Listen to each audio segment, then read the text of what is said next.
Gracias por seguir la sintonía de Canal 30 a esta hora de la noche, 22:35. Seguimos conversando con Enrique Cantero y Ernesto Reynoso del Centro de Estudios Contextus con respecto a la última encuesta realizada, y vamos ahora a entrar en materia de lo que es la propuesta constitucional. Ya vimos en la nota que los talquinos pusieron a el trabajo de los convencionales.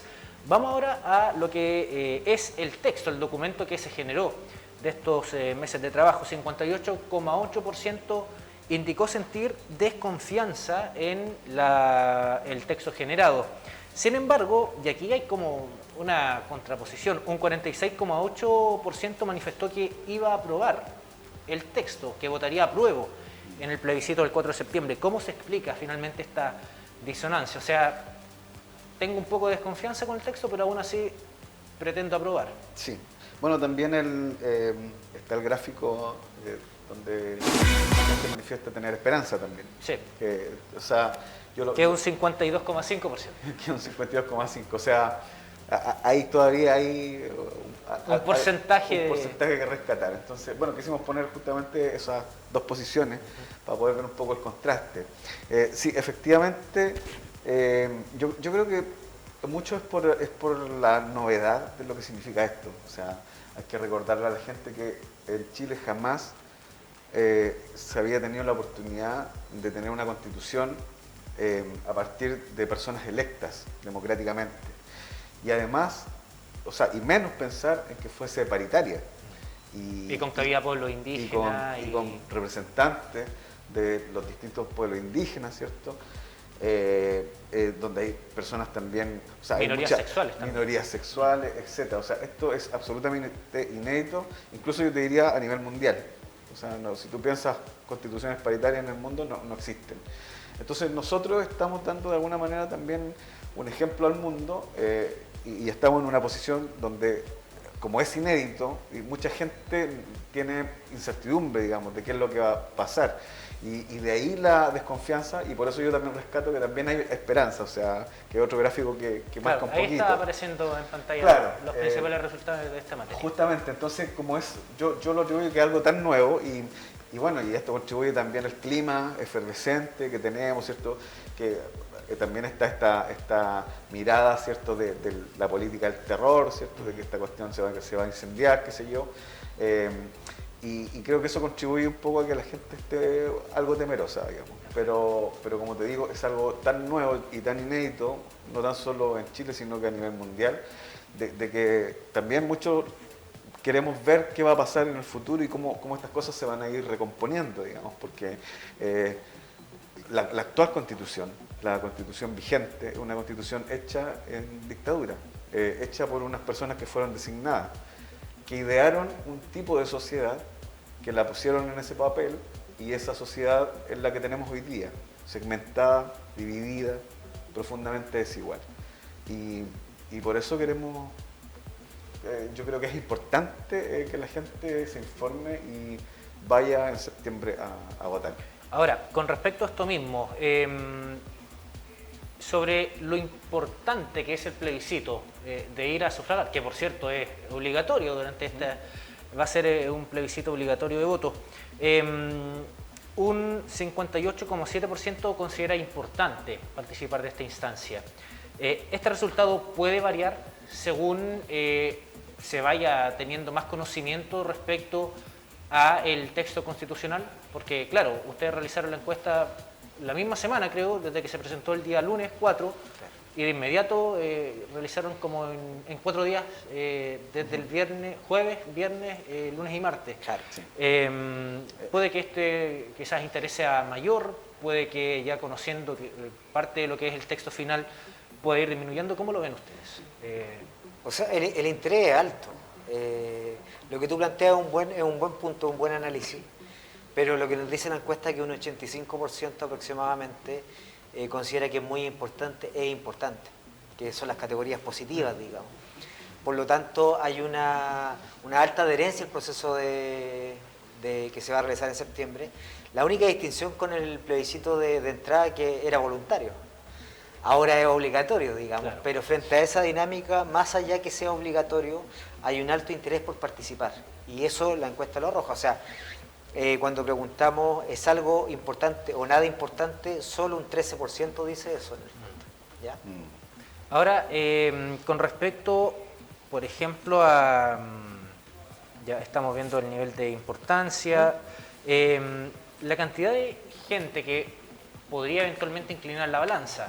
Otras encuestas ven, por ejemplo, con lo que es decisión de voto. Algunos se inclinan, ya lo vimos, más por la opción apruebo que por sobre el rechazo, pero también hay grupos que están indecisos, ¿no? Que aún no tienen contemplados qué van a votar, que están informándose. Va a ser finalmente el grupo que va a inclinar la balanza, porque la otra opción o es anular o votar en blanco. ¿Cómo lo prevés ahí también desde No, el estudio? en relación a eso hicimos algunos cruces y podemos incidir que son los segmentos socioeconómicos más bajos y los que tienen menor nivel educacional, digamos, según la muestra, son los que tienen mayor indecisión frente a la posibilidad de la decisión del voto. ¿Ya? Por lo tanto, aquí la encuesta nos dice claramente que un 70% lo tiene o muy decidido, que es el voto duro, por así decirlo. Claro. Ahora hay un 30% de la población que los comandos, en este caso tanto el apruebo como el rechazo, van a tener que ir a conquistar esa votación y ver cómo se inclina la balanza hacia un lado o hacia otro, en el fondo. Ahora vamos a ir un poco con la sensación, porque claro, votar es una cosa. Sin embargo, la percepción de la gente en esta misma encuesta indica que creen que podría ganar el rechazo. Sí, es algo que nos sorprendió también a nosotros en el estudio, ¿cierto? O sea, por eso quisimos hacer las dos preguntas: ¿quién cree que va a ganar y cómo efectivamente usted va a votar? Y ahí nos encontramos que justamente cuando en la creencia, digamos... 54,5% dice cree que gana el rechazo. Versus 40,1% que piensa que va a ganar el apruebo. Después se revierte, digamos, en el gráfico final, donde el apruebo pasa por sobre el rechazo. ¿Y a qué se debe esto? Que es como lo que nos preguntábamos en la oficina, cómo lo explicamos, digamos, porque son las mismas personas las que responden una y después responden otra. Y yo creo que es justamente lo que te dije un poco antes sobre la efervescencia que hay, alguna animadversión también de lado y lado respecto de lo que ha significado este proceso, proceso constituyente, y un poco lo que se ha generado en este clima, ¿no? Un clima un poco, hay muchos mensajes de odio en las redes sociales, tú te puedes fijar, las personas que opinan por A o B son inmediatamente atacadas, unos dicen que son grupos de voto, otros que son grupos ideologizados, qué sé yo, y está efervescente realmente el ambiente político. Muy similar a lo que se vio en la segunda vuelta, ¿no? Que finalmente claro, enfocaba dos extremos, este clivaje finalmente entre justamente derecha sí, dura versus una izquierda que también era catalogada como dura. Y ahora, claro, nuevamente son solamente dos opciones, o es sí, una o lo otro. y tenemos algo, o sea, un tema mediático también que ha estado como permanentemente bombardeando este proceso, y bueno, la mayoría de las encuestas, tú sabes, a nivel nacional también indican un favoritismo hacia el rechazo, y eso también la gente lo recoge, porque es lo que está viendo todos los días, y manifiesta entonces que piensa que va a ganar el rechazo. Sin embargo, como te digo, después se nos da vuelta el gráfico, y aquí de alguna manera, y eso es lo que nosotros pretendemos, como arrojar luz sobre eso, si es que este ambiente realmente está generando que la gente si está inclinando la balanza hacia el rechazo. Ahora, tomando en cuenta que esta muestra es solamente de Talca, Claro. Y no a nivel nacional. Aún así, hay estas empresas de encuestas de Santiago hacen 600 encuestas a nivel nacional. Claro, y semanales. Claro, y nosotros hicimos 400 solamente en Talca. Entonces, creemos que puede ser más significativo de lo que va a ocurrir en Sí, la ciudad. ¿no? Y sumando lo que dice Enrique, la percepción de quién cree que va a ganar tiene que ver como con un clima de opinión muy establecido, muy determinado, como decía Enrique, por por los medios de comunicación o por las o redes, declaraciones también de ex autoridades, ¿no? Porque lo ven como realmente claro, referente. Claro, pero ahí uno podría entrar digamos, a perfilar el dato y decir qué nivel de incidencia tienen ellos en la gente, digamos, porque podríamos decir a lo mejor el nivel de incidencia es bastante bajo, pensando en que estamos en la lucha de la antigua política con la nueva política, en el fondo. Pero para terminar lo que dice Enrique, claramente la sensación, 15 puntos arriba el rechazo, y la intención de voto yo que solamente quería detenerme en algo, porque como decía Enrique, se da vuelta el dato en el sentido del apruebo o rechazo en la comuna de Talca, en donde el 46,8 dice votar apruebo si la elección fuera este domingo, digamos, y un 41 dice votar rechazo. Esto rompe la lógica de la encuesta nacional y nosotros igual quisimos lanzar el dato igual, porque en el fondo era algo que arrojó el estudio, pero lo queríamos explicar de la siguiente manera. En el plebiscito de ingreso, de inicio, la votación del apruebo anduvo en los 80 puntos y el rechazo sacó un poquito más de 20. Me estoy refiriendo a la comuna de Talca. Lo que nos dice la encuesta es que el apruebo de 80 puntos bajaría a 50 puntos. ¿Ya? Y eso tiene una lógica, digamos. Un voto que se filtra y el rechazo de 22 puntos subiría a 45. Dobla la votación, pero así todo Se mantiene bajo. se mantiene abajo por muy poca diferencia, estamos hablando de 5 puntos, por lo tanto podríamos decir que hay una alta sensación a favor del rechazo, pero en el momento de ver la intención de voto es más a favor del apruebo muy levemente, o sea, incluso es más, si yo me pongo muy fino en lo técnico, podría hablar incluso de un empate técnico, ¿ya? Porque 5 puntos porcentuales frente a 2 opciones no es algo que uno podría decir el día de mañana y que a lo mejor el rechazo se podría imponer por 2 puntos, podría ser posible. Pero lo que dice la encuesta que, por lo menos en el caso de Talca, el apruebo andaría en los 50 puntos y el rechazo llegaría a los 45. Perfecto, eso es un aproximado. Claro. Ahora, vamos a ver de qué manera, ya saliendo un poco del tema de la encuesta y viendo un poco el panorama político nacional, de qué manera puede repercutir la gestión del gobierno en el plebiscito. Porque si bien hay todo un tema de que senadores en estos momentos están criticando a Gabriel Boric por el hecho de que ya está finalmente con la camiseta puesta por el apruebo. Ellos no lo pueden manifestar, obviamente por el tema de Contraloría, pero se sabe que finalmente el gobierno, gran parte del programa de gobierno de Gabriel Boric está vinculado en lo que es la Carta Magna. Ahora, ¿de qué manera puede repercutir la gestión del gobierno en que una opción se sobreponga a la otra durante estos días? Políticas de gobierno, quizás el mismo tema de el bono invierno fue visto desde un sector como el bono apruebo le pusieron y el tema también que viene ahora con el aumento del sueldo mínimo a contar ya el 1 de agosto. Sí, yo solamente va a ser un punto ahí. Hay una correlación directa. Lo que haga el gobierno va a incidir directamente en lo que haga la convención. Eso, el que piense distinto no está leyendo bien ese dato, digamos.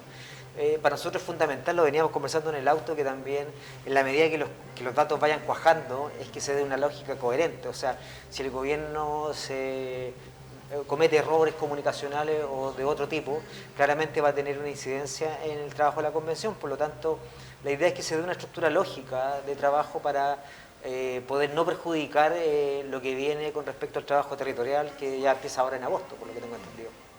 Sí. Bueno, ahora también hay que considerar que el gobierno ha declarado que va a hacer una campaña informativa. Sí, y yo he estado viendo también el otro lado, ¿cierto? Y efectivamente hay bastante reticencia que el gobierno haga eso, o sea, incluso solamente informar, y se ve como campaña. Entonces ahí hay que hacer esa distinción, digamos, cuánto es información que el gobierno está entregando y cuánto es campaña. Entonces no hay que confundir también esas dos cosas, porque por informar, digamos, yo no te puedo acusar a ti de que estás haciendo campaña a favor de uno u otra opción. Y eso se está viendo hoy día, que está pasando, y se le han puesto bastante trabas al gobierno actual, que yo no había visto en elecciones anteriores, donde los gobiernos sí podían informar, sí podían repartir cosas.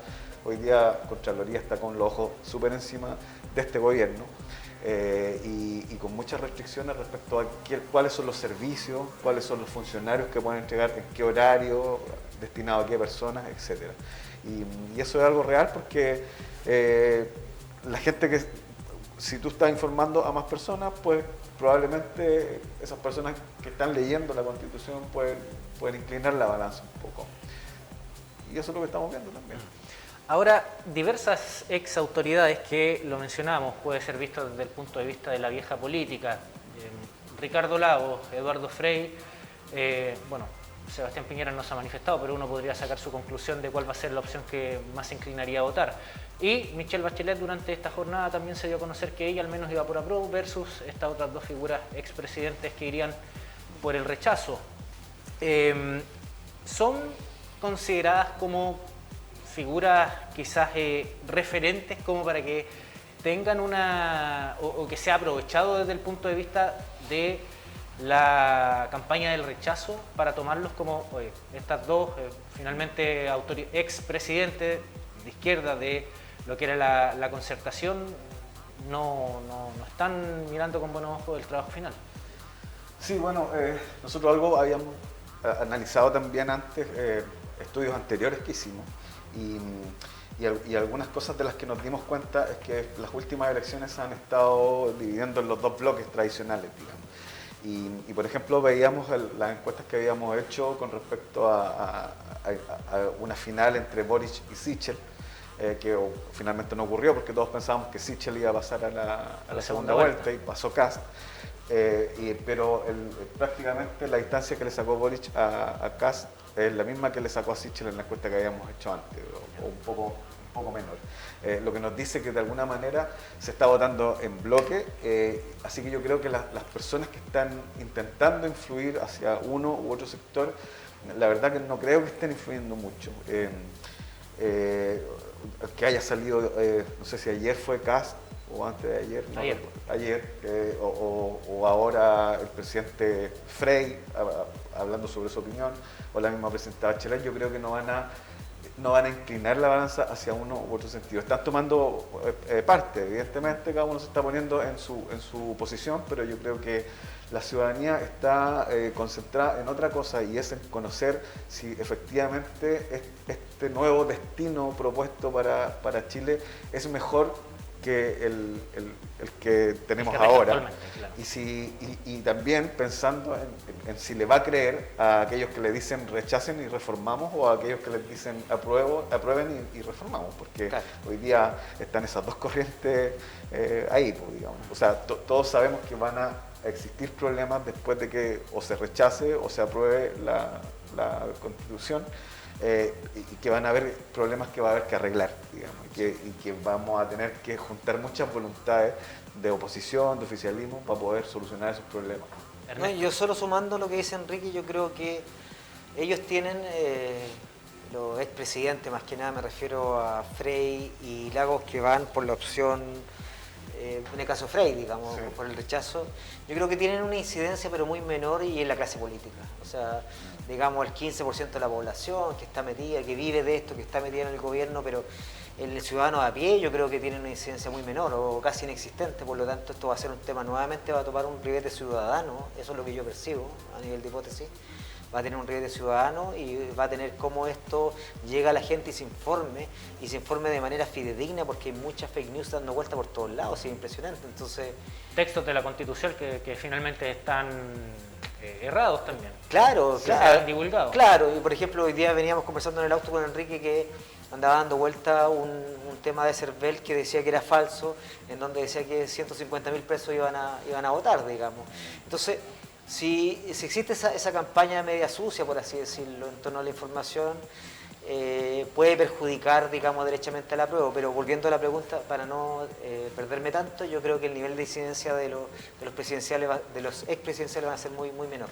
Ahora, para terminar para seguir ¿sí? La última pregunta, que me están diciendo que nos queda poco tiempo. Sí, no, te iba a decir que bueno, uno ha escuchado por ejemplo, al expresidente Frey, como ponía cuáles eran sus razones por las cuales él rechazaba, pero esas mismas razones que él dio, si tú las pones como en el lado positivo, son buenas razones. O sea, cuando él habla de se le quita poder a los alcaldes, por ejemplo, desde la otra perspectiva es, bueno, tú ese poder se lo otorgas a las comunidades y a los territorios.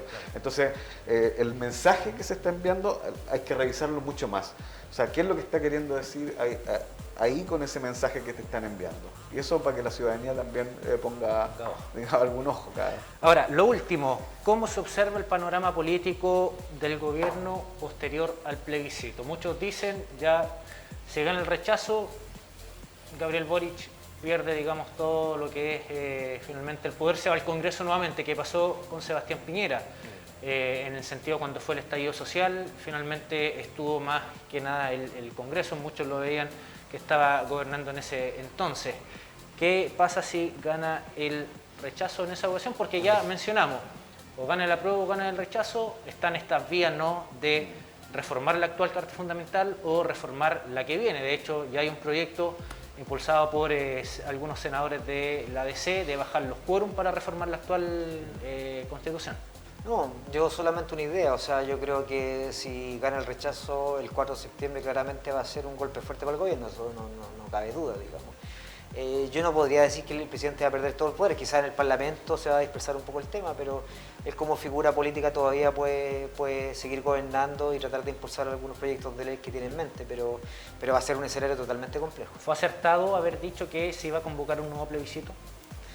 Yo creo, es que para mí fue una jugada política en el fondo. Riesgosa, sí, pero también va a tener a lo mejor sus resultantes positivas porque finalmente lo que se está exponiendo es que la gente tome decisión al respecto y a lo mejor evite la posibilidad de que hay una reforma posterior, sino que lleguemos al 4 de septiembre y que la apruebo se imponga, digamos. Yo creo que también es una jugada política riesgosa, pero es una apuesta en el fondo. Enrique, lo último también, la misma consulta. Sí, lo veo parecido a lo que expone acá Ernesto. Efectivamente, de alguna manera agitó el avispero, ¿cierto? Y porque cuando señala esto Gabriel Boric de que iba a continuar el camino, porque la gente se había manifestado ya que no quería la Constitución antigua y que quería personas electas democráticamente, salieron muchos personeros de oposición bastante, digamos, enfáticos en decir que no se está respetando la democracia. Respetando el acuerdo. Entonces, de alguna manera lo hizo pisar el palito y se acusaron, digamos.